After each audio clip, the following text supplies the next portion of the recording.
கர்நாடக அணைகளிலிருந்து காவிரியில் வினாடிக்கு 75,500 கன அடி தண்ணீர் வெளியேற்றம்.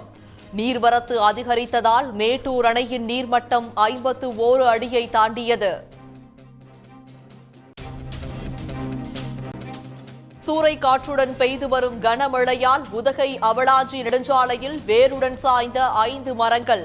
எமரால்டு, இத்தலாறு, நஞ்சநாடு உட்பட 500க்கும் மேற்பட்ட கிராமங்களுக்கு போக்குவரத்து பாதிப்பு.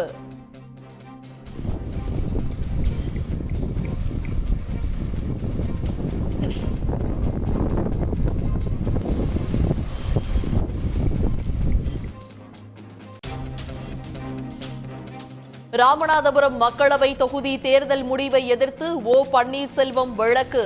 விருதுநகர் தொகுதியில் மறுவாக்கு எண்ணிக்கை கோரி விஜயபிரபாகரன் உயர்நீதிமன்றத்தில் மனு தாக்கல்.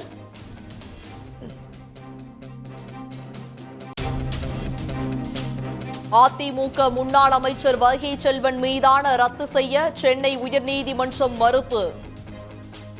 2021 தேர்தலில் அனுமதிக்கப்பட்ட நேரத்தை தாண்டி பிரச்சாரம் செய்த வழக்கை ரத்து செய்ய கோரிய மனு தள்ளுபடி.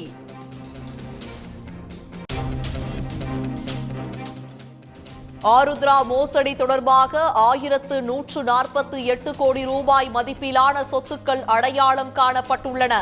இதுவரை 140 கோடி ரூபாய் பறிமுதல் செய்யப்பட்டுள்ளதாகவும் பொருளாதார குற்றப்பிரிவு போலீசார் நீதிமன்றத்தில் தகவல்.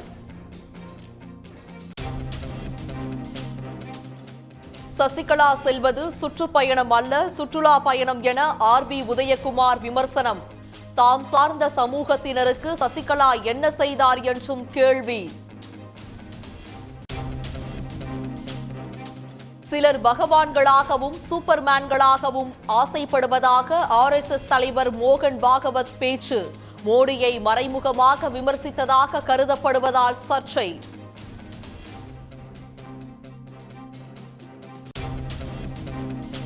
நீட் முறைகேடு தொடர்பாக உச்சநீதிமன்ற தலைமை நீதிபதி சரமாரி கேள்வி.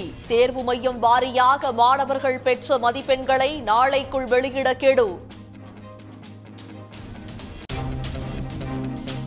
வேட்டி கட்டிய விவசாயிக்கு அனுமதி மறுத்த விவகாரம். பெங்களூரு GT மாலை 1 வாரத்திற்கு மூட கர்நாடக அரசு உத்தரவு.